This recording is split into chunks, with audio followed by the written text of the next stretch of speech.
Com o fim do regime Ouedraogo, em 4 de agosto de 1983, formou-se o Conselho Nacional da Revolução, que teve Sankara como seu presidente. E durante a sua presidência, uma das suas primeiras medidas foi estabelecer uma nova divisão político-administrativa em 30 províncias, sob altos comissários, e 25 departamentos sob prefeitos, com governos locais divididos entre distritos e vilas. Também foram implementados os chamados Comitês de Defesa da Revolução, CDR, inspirados no modelo cubano.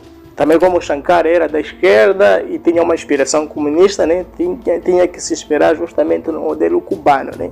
Também comitês populares que assumissem responsabilidades numerosas, como a formação política, o saneamento dos bairros, a segurança pública, o desenvolvimento da produção e do consumo de produtos locais, a participação no controle orçamental nos ministérios, entre outros. Sankara determinou também a venda de frota de veículos oficiais Mercedes-Benz, incluindo o automóvel presidencial, e a substituiu por modelos Renault 5. Renault 5, não sei se é assim que se expressa, mas está aqui a legenda está aqui.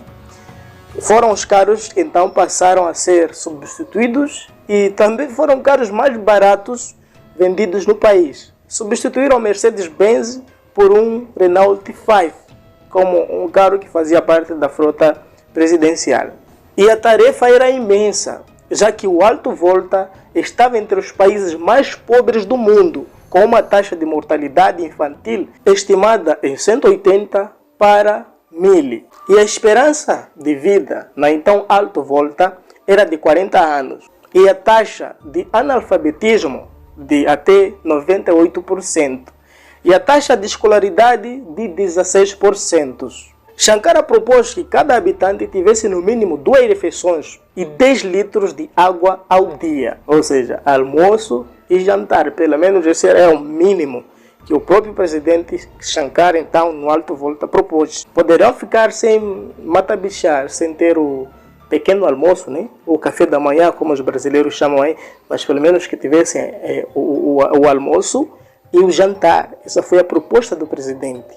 E Thomas Sankara ele foi tido inicialmente pelas potências ocidentais como pró-Líbia e adepto de soluções revolucionárias radicais, mas com isso Sankara adotou uma postura considerada moderada no primeiro ano de governo. E a sua primeira preocupação foi em fortalecer laços com Jerry Rawlings de Ghana e depois neutralizar a oposição do octogenário Félix Houphouët-Boigny. Nossa, esses nomes são muito complicados, mas está aí na descrição. Este homem Félix, ele na altura então governava a Costa do Marfim, né? Costa do Marfim era governado por este homem que tem este nome aqui complicadíssimo. E este homem, Félix de Costa do Marfim, praticamente controlava todo o comércio exterior do Alto Volta, um país sem acesso ao mar. Ou seja, a Costa do Marfim tem acesso ao mar e o Alto Volta então não tinha acesso ao mar. Então quem tinha o poder de controlar era este presidente da Costa do Marfim, o Félix. Com este nome aqui complicado, façam vocês a menção desse nome, parece ser um nome francês, né? Então, Thomas Sankara, embora conduzisse um governo da esquerda, ele fugiu aos alinhamentos com a União Soviética e com a China, assim como Samora Moisés Machel. De um tempo ele também começou a fugir os alinhamentos e depois isso lhe valeu um preço, né? Segundo o que se diz. Eu posso fazer aqui um vídeo falando sobre esse presidente, o primeiro presidente daqui de Moçambique. E também Thomas Sankara rejeitou uma aproximação do regime nacionalista de Muammar Gaddafi. Ou seja, Thomas Sankara não aceitou o regime nacionalista de Muammar Gaddafi, porque Muammar Gaddafi tinha o regime dele contra o Ocidente, mas Thomas Sankara não aceitou. Apesar dele ser panafricanista, não se aliou a Muammar Gaddafi. E voltando então para Alto Volta, em abril de 1984, o capitão determinou uma distribuição de terras para a construção de habitação popular. E no mês seguinte, Ele foi vítima de uma fracassada conspiração militar apoiada por Costa de Marfim, Togo, França e Estados Unidos. É interessante que a gente sempre encontra Estados Unidos em boa parte das histórias dos países da África. Os conspiradores então foram pegos e foram parar em um pelotão de fuzilamento em 12 de junho. E foi então, durante as comemorações do primeiro aniversário da Revolução, onde Sankara instituiu um novo nome para o país: Burkina Faso.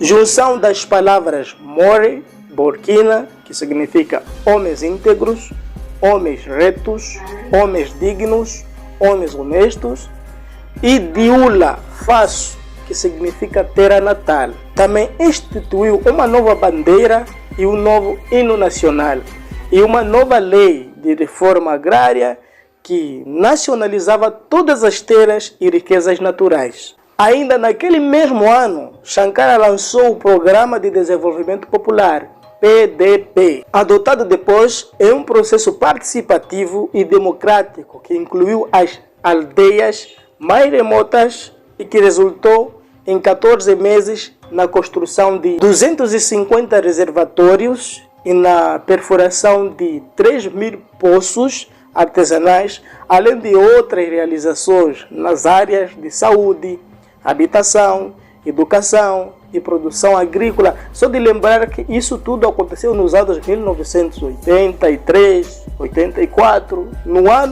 nos primeiros anos do mandato de Thomas Sankara. Isso não foi agora, nos anos 2000, 2020, não. Estamos a falar de 1983, 84. E ele também autorizou uma campanha de vacinação de 15 dias que resultou na imunização de mais de 2,5 milhões de crianças, vacinas contra a meningite, a febre amarela e o sarampo. Ele ainda aboliu impostos de longo prazo na zona rural. Anunciou também a gratuidade por 12 meses de todos os aluguéis residenciais. Poxa, se a gente tivesse naquele tempo, viveria gratuitamente nas casas do governo. E também ele criou, iniciou ali um programa massivo de construção de habitação financiada com recursos públicos. Ou seja, o governo tirava dinheiro para poder financiar construções para as pessoas viverem. Medidas estas que foram interpretadas pela elite econômica do país como uma afronta, já que o ramo imobiliário, terras, moradias e propriedades de aluguel, etc., pertenciam desde os tempos à dominação francesa. E essas moradias, aquelas casas de aluguéis que eu falei aqui, isso fazia parte de uma das principais fontes de renda de um grupo minoritário, de políticos e aliados que compartilhavam as melhores terras, de grandes cidades e tinham construído casas e edifícios que lhes trouxeram inúmeros recursos. E Sankara pegou isso, começou a dar à população e a distribuir favoravelmente e gratuitamente. E isso automaticamente acabou por criar uma insatisfação por parte de certo grupo ali que compunha a elite governamental. Mas o Thomas Sankara ele não parou por aí. Ele também procurou estimular a incipiente indústria têxtil do país. Os funcionários públicos eram obrigados a usar roupas feitas localmente durante o horário de expediente para aumentar a demanda. Il y a un camarade là, où est le camp délégué? Sortez là. Bon, voilà, vous êtes là avec la publicité Levis. Faites la publicité de Levis. Bon, c'est bien. Je vois le jean avec ses bien cousus là, Levis. C'est bien. Mais ça c'est américain, vous voyez même c'est marqué en bas, San Francisco. C'est écrit San Francisco. Qu'est-ce que vous voulez qu'on fasse? Comment on va faire? L'autre là-bas qui est venu poser la question là. Harvard. Pride quoi? Ouais, formaldéhyde. Formaldéhyde, voilà. Mais ça veut dire quoi? Mais ici à Kayana, vous croyez qu'il n'y a pas de tisserand pour faire comme ça? Para viabilizar todos esses projetos, o capitão, que recusava submeter o país a empréstimos junto a organismos como o Fundo Monetário Internacional e Banco Mundial, decretou a composição de um fundo público feito a partir da contribuição anual de um salário inteiro de militares e funcionários públicos de alto escalão e mais da metade de um salário de outros servidores. Eu acho que essa decisão incomodou a muitos, incomodou aqueles que, eles tinham que criar um fundo e usar o dinheiro dos militares, dos funcionários públicos de alto escalão, o que automaticamente os países recusam-se em fazer. Vale mais fazer empréstimo do que mexer salário de um deputado, de um comandante, de um ministro. Isso, se um presidente fizesse, incomodava muito os outros. E foi justamente o que aconteceu na Burkina Faso. E dentro da sua luta anti-imperialista, pronunciou em 4 de outubro de 1984 um discurso frente ao Parlamento da ONU, onde defendeu, entre outras coisas, o direito dos povos ao alimento, à água e à educação. Sankara engajou-se em campanhas para o plantio de cerca de 10 milhões de árvores para combater a desertificação do Sahel e a batalha pela Estrada de Ferro, onde convidava voluntários a trabalhar na colocação de trilhos sobre o leito da estrada entre Ouagadougou e Kaya.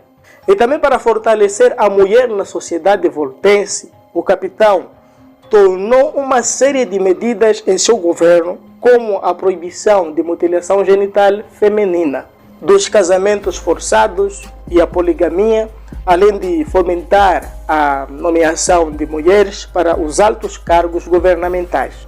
Com tudo isso, no plano internacional, Sankara passou a sofrer então uma tentativa de assassinato quando um explosivo destruiu o quarto de hotel no qual o capitão ficaria hospedado em Yamoussoukro, onde participaria da reunião anual de Estados do Conselho da Entente, formado por Costa de Marfim, Togo, Benin, Níger e Burkina Faso, quase países que estão bem à fronteira ali de Burkina Faso. Para piorar, houve uma nova escalada militar na disputa territorial com o vizinho Mali no final daquele ano, que serviu também de protestos para governos vizinhos rivais aumentar as dificuldades com as quais se defrontava o regime de cunho nacionalista e socialista de Sankara.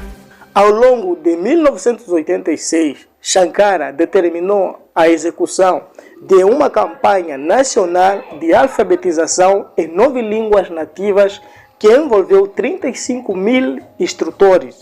Aboliu também todas as restrições que existiam para contraceptivos, tornando Burkina Faso a primeira nação africana a reconhecer a epidemia de AIDS como uma ameaça ao continente e anunciou um plano quinquenal para a autossuficiência econômica do país. Mantendo a sua postura panafricanista, o capitão constrangeu o presidente François Mitterrand em visita oficial a Burkina Faso pelo apoio da França ao apartheid da África do Sul.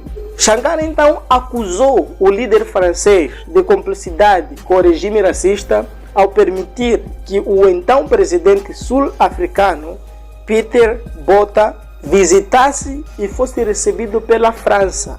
Com o renovar da oposição ao regime de 1987, a figura carismática de Sankara sofria certo desgaste, em especial por diversos setores sindicais, descontentes com as perseguições da sua liderança e pelas elites econômicas que controlavam a maior parte da terra arreval e imobiliário naquele momento e jamais concordavam com a reforma agrária que culminou com a melhoria da produção agrícola e tornou o país praticamente autossuficiente em alimentos básicos. O regime sofria com os excessos e falhas dos comitês de defesa da revolução, ainda que o próprio Sankara fosse o primeiro a denunciar os diversos abusos dos CDR, que significa Comitês da Defesa da Revolução.